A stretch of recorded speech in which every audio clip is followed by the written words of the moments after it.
Welcome back, everybody. Hope y'all can kind of see. I'm trying to get a setup here where you can see this area. I'm testing out another knife.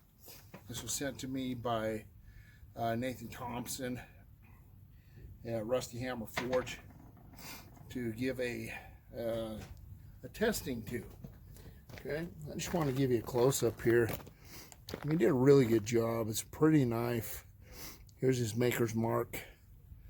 Like the grind lines come flat, come most of the way up on both sides, pretty much symmetrical. No smiley face grinds in here, which is kind of an indicator of a hurry job. So we did a great job on that. Left a little bit of the hammered finish on it. This is an old, I can't remember what it is now. I was going to say a mower blade, but it's not a mower blade. I'll let him chime in here in a little bit. And then he put the handles on. These are stabilized plywood, which is really nice look. It's very cool. I've thought of doing this myself at times. I don't know if I can now, but maybe I will with his permission.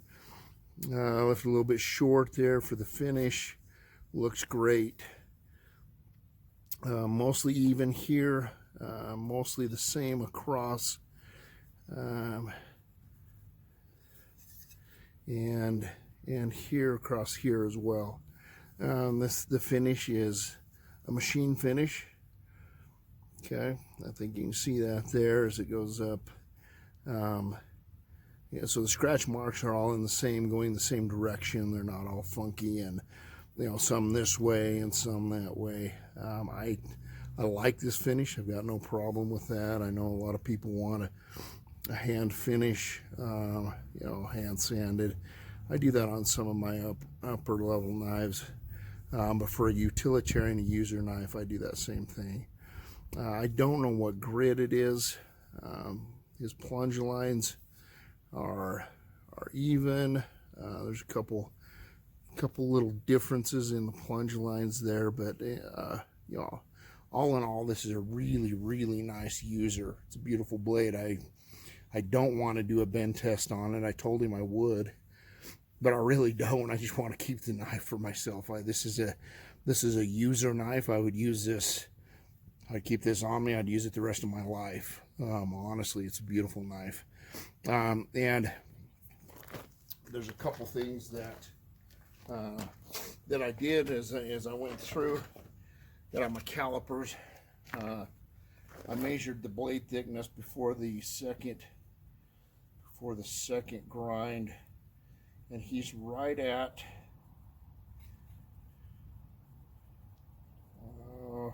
that is 0.070. I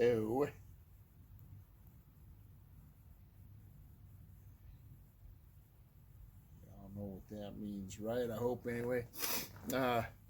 On the thickness before he set the secondary bevel. Okay, which means that it's not too thick. You can see the secondary bevel here where he ground that in. So this is a straight grind to here to 70 thousandths. Then he brought it down to to his secondary bevel. If this were a kitchen knife, I'd like to see it a little bit straighter down, but it's not. It's an everyday user, which is nice. That'll mean that right behind this secondary bevel, then you'll have a robust edge. There's two different theories with that. It's got a nice, you can feel a shelf here, an edge, a shoulder. There we go. I knew it started with an SH, right? With a shoulder there that's going across into that secondary bevel. Some guys do more of an apple seed grind where this wouldn't catch material, right? So it's a little bit more rounded right there. And again, that's a personal preference thing. I don't mind this at all. This would process all my game, my fish, open my packages, cut my cheesecake. Looks stylish and manly on my hip. Skin an elk, gut an elk, all that good stuff. So let's get to testing here. like my last knife, the last knife test that I did, I've got a brazing rod here. It's mostly bronze. Got a nail, the same nail that I cut with my last knife. We're going to cut those and see how this edge holds up, see if we get any rolling or any glinting. Then we'll go do the brake test. The only other thing that I've gotten here is I've got a piece of rope. Okay, we're just going to cut. We're going to make 5 cuts on it and just kind of see the edge retention. Now the bend test, honestly, measures toughness to some degree, but all it really measures is whether the smith is blue-blacked the back of the knife or not. Has annealed it enough that it, it's got a little bit of spring in it without breaking. But in all honesty, with everyday usage, it doesn't really measure like an everyday user. Okay, and so we've got, let's see here. This rope is about, come on now, 5/16 of an inch once I get all the tape on and stuff. So we'll make some cuts there.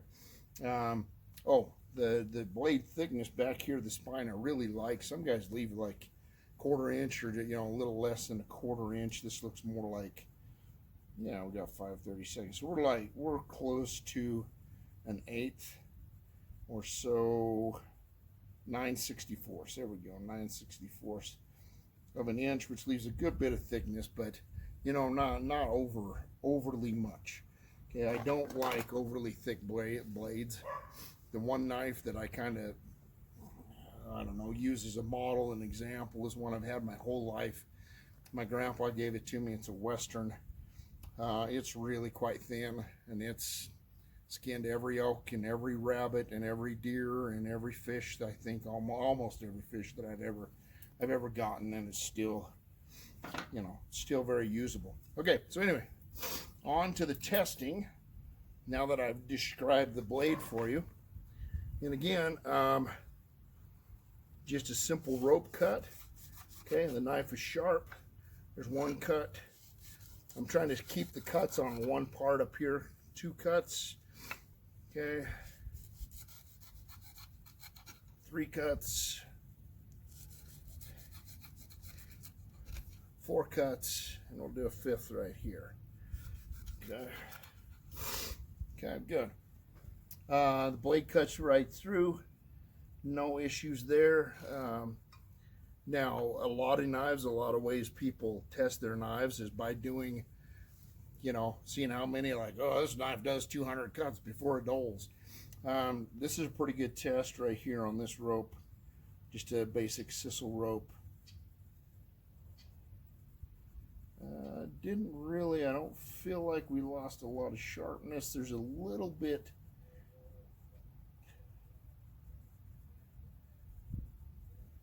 just a tad bit of wear. It's just, it's not less sharp. Really, it's just less toothy right there, okay?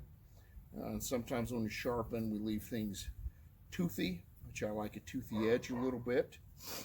Okay, I'm going to take all 5, go across all 5 real quick, just to kind of show you the sharpness.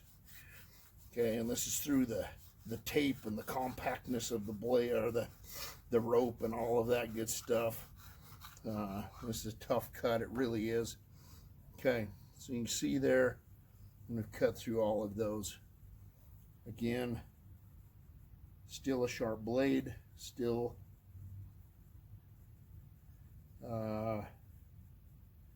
again, almost as sharp. See, I pretty much kept the cutting from here to here, almost as sharp as the rest. And I would say it's still as sharp. It's just a little less toothy. So I think all I did was just straighten out a little bit, or maybe remove any burr that was left on there. Some steels lend themselves better to a toothy edge, some less so. I think this is probably a 1080 type blade, type knife, I'm guessing. I don't know the steel makeup, so that's just a guess. All right, so to the cutting test. Here we go. We'll go through this brazing rod. We'll probably go through twice just to see. Okay, there's one cut, and we'll take a peek here.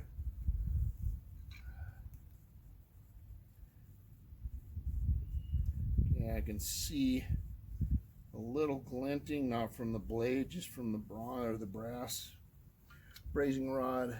Okay, we'll go through number 2. Okay, nice. That's a second cut. So I'll come over here and show you. Oops, lost my stool. Okay. So I hope you guys can see any of that. Okay, so here's one spot that we hit. Very, very little damage at all, if any. I actually don't think there's any. I think it's more of a glinting off of the bronze, or possibly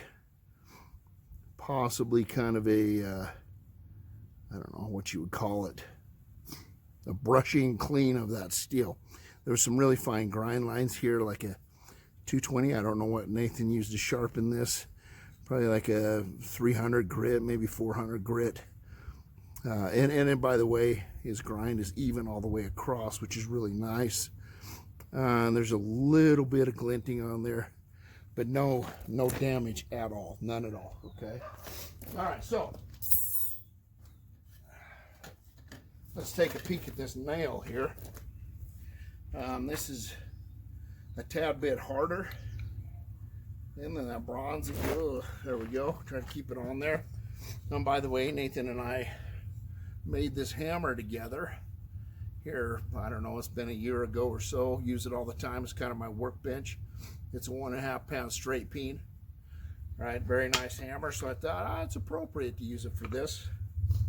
Okay, so I'll go up kind of in the same area, but not exactly the same. I'm going to move it around a little bit. Okay, come down here for for one cut, and then up further towards the tip. Okay, there's one cut. Let me find the nail. And another cut here up to the top. Okay, so I cut through the nail twice, and we did take a little bit of damage. Okay, you can see here. Well, I hope you can see anyway. My camera will focus on this, not my big fat belly. Okay, you can see here we got a chip out of there and a chip out of here. Okay, here and here. And what that usually means, or what that means in this case that I can see, is the grain is fairly fine right here. Okay, I can see some grain where that chipped out, and here. Not a problem. But what that means to me is that this edge was probably either edge quenched, or it was quenched and then blue backed. I'm sure he blue backed it, but the edge itself was not tempered. Okay. Now I'll tell you the reason why that could be an issue. Honestly, you get a really fine edge. Really fine edge. It holds its sharpness forever and ever, as you saw on the rope cut. Okay, fabulous. I wouldn't change that. Not everybody's going to go through a nail chop. Okay, if it hit bone, though, you might get a little chipping, and that's why for most knife smiths we throw it in, and we temper it maybe 400 degrees, or maybe even only 350 if you want to keep that Rockwell hardness. Probably if this had been tempered at 375 or even 400 for twice, it may have maybe barely rolled, but it probably wouldn't have chipped. Okay, now that's my take on it. I don't know. Nathan could chime in and let me know. Now here's the thing. Okay, in all honesty, I do that on my knives.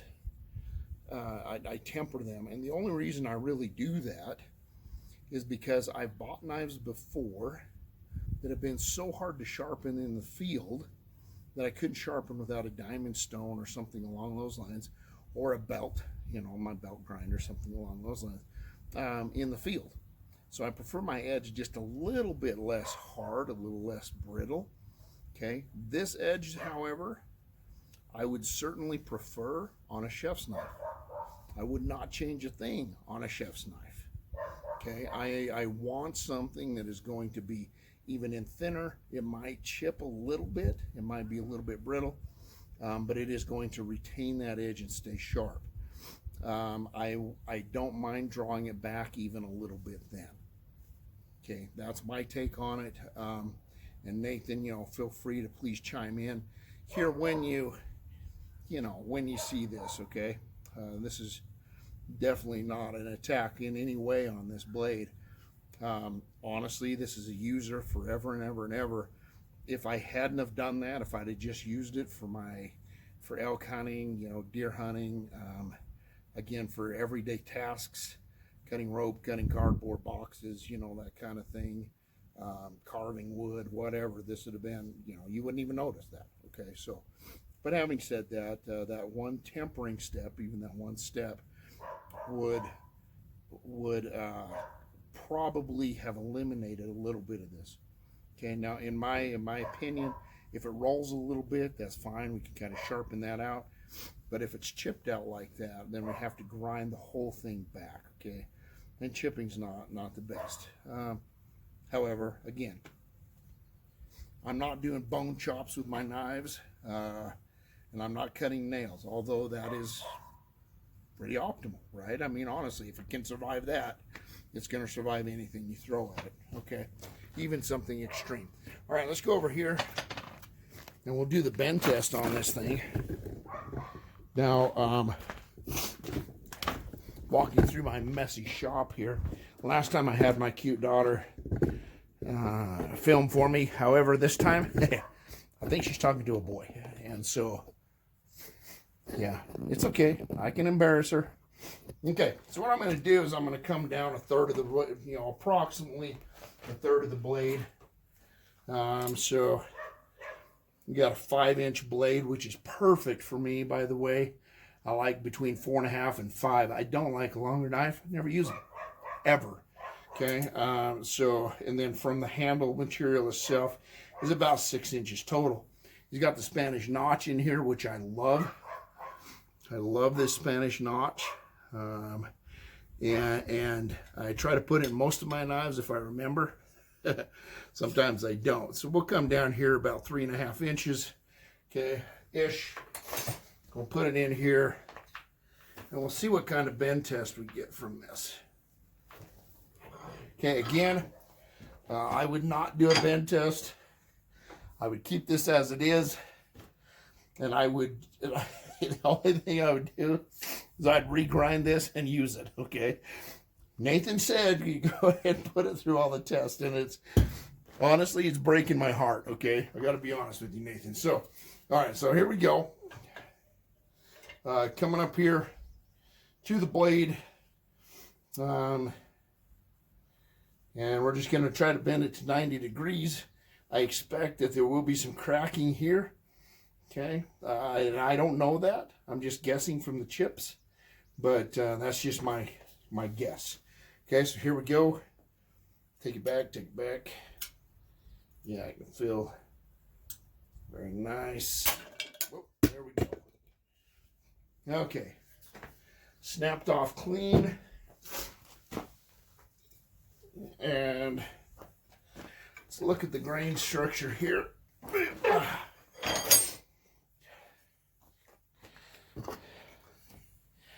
I hope you can see that. I hope the camera will at least try to focus some on that and not on my grinder or something crazy along those lines, or my chunky belly. Okay, the grain looks pretty good. It's just a tad bit grown, which means to me it's probably been quenched at a little bit higher heat than needs to. But honestly, it looks really good. Honestly, I mean, I have zero complaints for that at all. I'm trying to give a little bit of constructive feedback and you know, based on my limited knowledge, of course. But the grain structure looks good. It did break right across, so it's pretty uniform. There was not a whole lot of bend until we got back. You can see here in the handle part. Okay, so I know that he softened this part, which is fantastic. Okay, it really is. It's really great. He softened it back here, so it would take some abuse. Anyway, I'm going to regrind this into a Warncliffe. Sorry, Nathan, I'm not going to send it back. I'm just going to kind of straighten it out a little bit here. I'm going to grind this into a Warncliffe, and I'm going to use it. And anyway, I appreciate Nathan for doing a collaboration project with me. I am going to send him one of my knives once I'm all caught up. I just sold 7. I got orders for 9 more. Those are getting closer to done. And not bragging or anything. I'm just saying that because I'm a little swamped right now. But as soon as I get that done, I'm going to send him a knife that's as close to similar to this blade as I can, so he can test my knife and just, you know, wreck it, and give me his feedback, because I always learn from other people as well. Anyway, thank you. Like, subscribe to the channel. If you like what you see, you want to see more, you know, share the channel out. I would sure love to get the YouTube thing going a little bit more. We finally got some nice weather. I have an outdoor shop, an outside shop. So I'm going to start making a few more videos as we go along. Anyway, like, subscribe. Go over and subscribe to Nathan at Rusty Hammer Forge. And share the heck out of this thing. Thanks again.